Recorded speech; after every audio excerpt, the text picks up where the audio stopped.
बहनों की लालची भाभी। करिश्मा, रेशमा और मनीषा 3 बहनें हैं। उनका एक भाई भी है, मयंक। मयंक अपनी बहनों को बहुत प्यार करता है, लेकिन मयंक की पत्नी सविता इस मामले में मयंक से बिल्कुल ही अलग है। वो अपनी ननदों का जितना बुरा कर सकती है उतना बुरा करती ही रहती है और अपनी ननदों पर हुक्म भी चलाती है। करिश्मा, करिश्मा, तुमने अभी तक नाश्ता नहीं बनाया? तुम्हारे भैया को ऑफिस जाने में देर हो रही है। हाँ भाभी, बस अभी बनाती हूँ। करिश्मा, तुम ये ढीलापन छोड़ दो। कल को पराये घर जाना है। वहाँ अगर तुम इस तरह से काम करोगी तो लोग क्या कहेंगे कि माँ ने और भाभी ने कुछ सिखाया नहीं। और तुम्हारी दोनों बहनें कहाँ हैं? रेशमा मार्केट गई है और मनीषा सो रही है। क्या? सुबह के 8 बज रहे हैं और ये महारानी अभी भी सो रही है? ये कहते हुए सविता अपनी सास दुर्गा देवी के पास जाती है।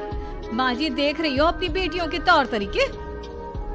क्या हुआ बहू, सुबह सुबह क्या कर दिया मेरी बेटियों ने? अरे एक तो अभी अभी उठकर किचन में गई है, दूसरी सुबह सुबह बाहर चली गई और तीसरी अभी तक सो रही है। क्या करूं मैं इन तीनों का, मैं तो परेशान हो गई हूँ। जा जाकर उठा उसे और रेशमा से मैं बात करती हूँ। सविता सीधा मनीषा के कमरे में जाती है और उससे कहती है, महारानी जल्दी उठो, सूरज सर पर आ गया है। भाभी थोड़ी देर और सोने दो ना, मैं रात को लेट सोई थी। वो क्या ना, यूनिट टेस्ट चल रहे हैं। शराफत से उठती है या नहीं, या फिर पानी की भरी बाल्टी डालूं तेरे ऊपर? नहीं भाभी, मुझे बिस्तर में नहीं नहाना, उठती हूँ मैं। मनीषा जल्दी से उठकर बाथरूम में चली जाती है। सभी आराम से बैठकर नाश्ता कर रहे होते कि तभी रेशमा बाजार से हाथ में सामान लिए आ जाती है। रेशमा को देखते ही सविता उस पर बरस पड़ती है। लो, आ गई महारानी। ऐसा भी क्या सामान लाना था जो सुबह आंख मलते ही बाजार की तरफ रवाना हो गई? भाभी, कल आप ही तो चीख रही थी कि घर का सारा सामान मुझे ही लाना पड़ता है, घर में किसी को भी किसी काम से कोई लेना देना नहीं है। अब मैं बाजार जाकर सामान ले आई तो आपको इस बात से भी तकलीफ हो रही है? देख रही हो माँ जी, अपनी बेटी की जुबान कैंची से भी तेज चलती है। और मयंक, आप तो कुछ कहेंगे नहीं अपनी लाडली बहन को? रेशमा, अपनी भाभी से ऐसे बात नहीं करते। चलो माफी मांगो। भैया, मैं क्यों माफी मांगू? आप भाभी से बोलिए ना कि हम पर कम हुक्म चलाया करे। हम इस घर की बेटियां हैं और आपकी पत्नी की ननद है, नौकरानी नहीं। लो कर लो बात। इनकी भलाई के लिए कुछ भी बोलो तो इन्हें बुरा लग जाता है। इस घर में यही इज्जत है मेरी। देख लो माँ जी, आपकी बेटी किस लहजे में मुझसे बात कर रही है। सविता वहाँ से चली जाती है। मयंक को बहुत गुस्सा आता है, वो भी वहाँ से चला जाता है। फिर करिश्मा रेशमा को समझाती है, रेशमा, तुम्हें भाभी से माफी मांग लेनी चाहिए थी ना। लेकिन दीदी, मैंने कुछ किया ही नहीं, तो मैं माफी क्यों मांगू? हाँ करिश्मा दीदी, रेशमा दीदी जैसे ही घर में आई भाभी ही उन पर चिल्ला रही थी। हाँ, मैं मानती हूँ कि गलती भाभी की थी। मैं तो इसलिए बोल रही हूँ कि भाभी ने माँ को तो पूरी तरह अपने वश में कर लिया है। वो हमारी बात सुनती ही नहीं। मयंक भैया हमारे लिए हमेशा खड़े रहते हैं, इसलिए उनकी बात का मान तो तुम्हें रखना चाहिए था ना। कोई फायदा नहीं दीदी, कुछ दिनों की बात और है, भाभी उन्हें भी हमारे खिलाफ भड़का देंगी। फिर वो भी माँ की तरह हमारी किसी बात का विश्वास नहीं करेंगे। इसी तरह सविता अपनी तीनों ननदों को किसी न किसी बात पर परेशान करती रहती थी। एक दिन मयंक अपनी तीनों बहनों के लिए गिफ्ट लाया। क्या रेशमा, ये तुम्हारे लिए हार का सेट। रेशमा, तुम्हारे लिए सुंदर सी ड्रेस। और मनीषा, तुम्हें किताबें पसंद है ना, तुम्हारे लिए किताबें लाया हूँ। थैंक यू भैया। थैंक यू भैया। थैंक यू भैया। करिश्मा, तुम्हारा नेकलेस कितना सुंदर है, ये भैया कहाँ से ले आए होंगे? मैंने भैया को 3 दिन पहले फोन पर ये डिजाइन दिखाया था और आज भैया ये ले आए। सविता तो अपनी ननदों के गिफ्ट्स देखकर जल गई और करिश्मा का नेकलेस तो उसे भी बहुत पसंद आया था। अपनी बहनों के लिए कितना अच्छा नेकलेस लेकर आए हैं, मुझे कभी कोई गिफ्ट नहीं दिया। मैं आज ही ये हार चुरा लूं। रात में सविता करिश्मा का हार चुरा लेती है और इसी तरह उसे अपनी ननदों की जो भी चीज अच्छी लगती वो उसे मांगती नहीं, बल्कि रात के अंधेरे में चुरा लेती। इसी तरह दिन बीतते गए और सविता ने मयंक के दिल में भी उसकी बहनों के लिए नफरत पैदा कर दी। एक दिन मयंक ने करिश्मा और रेशमा के लिए रिश्ता देखा और ये बात उसने घर में सबको बताई। माँ, करिश्मा और रेशमा के लिए बहुत अच्छा रिश्ता आया है, वो लोग कल इन्हें देखने आ रहे हैं। आप और सविता मिलकर सारी तैयारी कर लेना। ये सुनकर करिश्मा और रेशमा खुश हो जाती हैं, लेकिन सविता सोचती है, अगर इन दोनों बहनों की शादी हो गई तो घर और बाहर का काम कौन करेगा? मनीषा तो एक नंबर की कामचोर है, उससे तो किसी बात की उम्मीद लगाना ही बेकार है। मुझे इस शादी को रोकना होगा। अगले दिन सभी लड़के वालों के स्वागत की तैयारी करने में लगे होते हैं।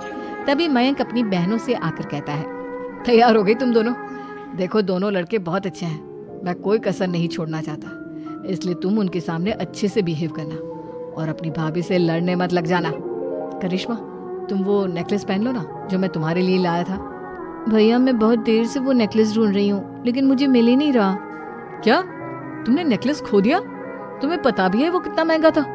तुम कोई काम ढंग से नहीं कर सकती। मयंक गुस्से में वहां से चला जाता है। थोड़ी देर बाद लड़के वाले भी आ जाते हैं। वो दोनों बहनों को पसंद कर लेते हैं और रिश्ता पक्का हो जाता है। लेकिन सविता के दिमाग में तो कुछ और ही खिचड़ी पक रही थी। वो पंडित जी के पास करिश्मा की कुंडली लेकर जाती है और उन्हें पैसे देकर करिश्मा की कुंडली बदलवा देती है। जब लड़के वालों के पास करिश्मा की कुंडली जाती है तो वो दुर्गा को फोन करते हैं। बहन जी, हमने करिश्मा की कुंडली अपने पंडित जी को दिखाई थी। आपकी बेटी की कुंडली नहीं बल्कि दोषों का पिटारा है। देखिए, मैं और मेरे पति इन सब बातों में बहुत विश्वास करते हैं, इसलिए हम आपकी बेटी से अपने बेटे की शादी नहीं करा सकते। इस तरह करिश्मा का रिश्ता टूट जाता है और सभी घर वालों को बहुत दुख होता है। अब कविता सोचती है, चलो करिश्मा का तो रिश्ता टूट गया, अब रेशमा का भी रिश्ता तोड़ना है। क्या करूं? अब सविता आवाज बदलकर किसी अननोन नंबर से रेशमा के होने वाले ससुराल में फोन करती है। हेलो, मैं कौन हूँ कौन नहीं ये आपके लिए जानना जरूरी नहीं, बस इतना सुन लो कि रेशमा का 2 साल से किसी के साथ अफेयर चल रहा है। बस रेशमा का रिश्ता तोड़वाने के लिए सविता का इतना कहना काफी था। अब रेशमा का भी रिश्ता टूट गया। मयंक और दुर्गा देवी ने रेशमा को खूब खरी खोटी सुनाई और उससे बार बार उस लड़के के बारे में पूछने लगे। आप दोनों मुझे क्यों परेशान कर रहे हो? अरे कोई लड़का होगा मेरी लाइफ में तो मैं बताऊंगी ना, जब कोई है ही नहीं तो कहाँ से लाऊं मैं कोई लड़का? तो तेरे होने वाले ससुराल वालों को फोन किसने किया था? माँ मैं नहीं जानती किसने फोन किया था, मैं सच कह रही हूँ। मैं तो पहले ही कह रही थी इसकी लगाम खींच कर रखो, लेकिन मेरी सुनता ही कौन है।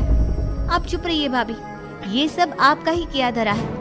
अब तीनों बहनों को विश्वास हो जाता है कि ये सब उनकी भाभी ही कर रही है। तीनों बहनें अपनी भाभी को सबक सिखाने के लिए एक वकील कर लेती है और घर में हिस्सा मांगती। देखो भैया, माँ बाप की जायदाद में जितना बेटों का हक होता है उतना ही बेटियों का, इसलिए इस घर के 4 हिस्से होंगे और हमें अपना हिस्सा चाहिए। मैंने तुम्हारे लिए क्या क्या नहीं किया और तुम इस घर में हिस्सा मांग रही हो? भैया, आप और माँ हम बहनों की कोई बात नहीं सुनते हो और भाभी हमारी शादी नहीं होने देगी क्योंकि उन्हें लगता है कि आप हमारी शादी में ज्यादा पैसा लगाओगे और उन्हें हम जैसी फ्री की नौकरानी कहाँ मिलेगी। तो हम भाभी के साथ तो रह नहीं सकते, हम बहनों को अपना हिस्सा चाहिए। अरे तुम्हें शर्म आनी चाहिए अपने भाभी पर ऐसा इल्जाम लगाते हुए। वो तुम्हारे बारे में कितना सोचती है। हाँ माँ, भाभी हमारे बारे में बहुत सोचती है, दिन रात बस यही सोचती रहती है कि किस तरह से अपनी तीनों ननदों को परेशान करूं और कभी मुझे पढ़ने भी नहीं देती। दोनों बहनों का रिश्ता भी तो इन्होंने ही तोड़वाया है और रात में हमारे कमरे में आकर हमारी चीजें भी चुराती हैं। इसी तरह सविता की तीनों ननदें अपनी बात पर अड़ी रही। अब कोर्ट में तारीख भी शुरू हो गई। जब सविता को लगा कि उसकी तीनों ननद इतनी आसानी से नहीं मानने वाली, तो उसने अपने पति और सास को सारी सच्चाई बता दी और अपनी तीनों ननद से माफी मांगी। मयंक और दुर्गा को भी अपनी गलती का एहसास हो गया। अब सविता खुद करिश्मा और रेशमा के लिए अच्छा रिश्ता ढूंढती है और उनकी शादी करवाती है।